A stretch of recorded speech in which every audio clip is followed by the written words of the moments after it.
Georgia, you opened the World Cup with a win over France. How was it there out on the field?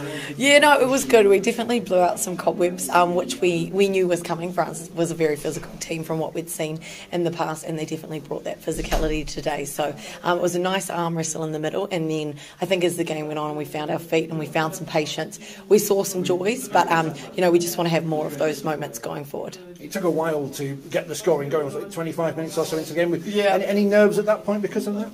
I don't think so. I mean, credit to France because they really held their own there across the paddock, and it prevented us from crossing the line. But in moments like that, it's really just about like using the pressure and just being patient with our footy. And we did find points in the end, but I think that will be a focus going forward for the rest of the campaign. How did you find the weather? It's a typical British question to ask, but not the best of conditions.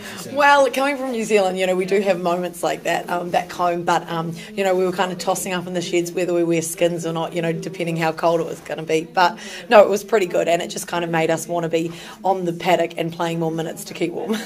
Yeah, just speaking to Roxy, she was saying that you were asking the team were asking advice from her to what to bring over for the World Cup. Yeah, what to bring, how to prep, what are the conditions going to be like, and she did have obviously some prior experience, so she helped us out a lot.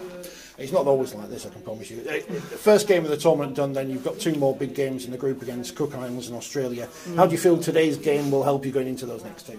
Yeah, no, today I think was a great reflection of kind of where we're at and where we want to head. France, again, really handled themselves well today, and I'm sure the Cook Islands will do the same come Sunday.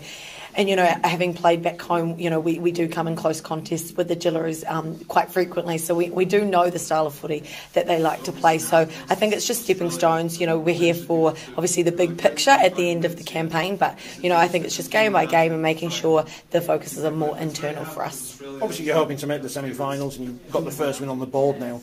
Every game you play at the moment is going to be here at York. Is that an advantage when you get to that stage, or if you get to that stage? I think so. Like, we're really getting familiar with York. We're enjoying our time here. The locals are treating us super well. So, I think it's nice. We're, even just being in the sheds and knowing the pitch now, you do get familiar, and I guess it just allows us to just focus on the footy then. On your downtime, are you watching any of the other games or just enjoying the whole experience of being there? No, we did watch both games of footy yesterday, and we were impressed with what we saw in the other pool. And then any other moments of downtime, we're out walking the streets and finding things to do. What's the best thing you found so far in York? Well, we actually haven't been able to do much just yet, but we've kind of made a bit of a bucket list of things we want to do. So I know Harry Potter mini golf was right up there, as well as I think the York Dungeon. So those things we'll get through in our off time.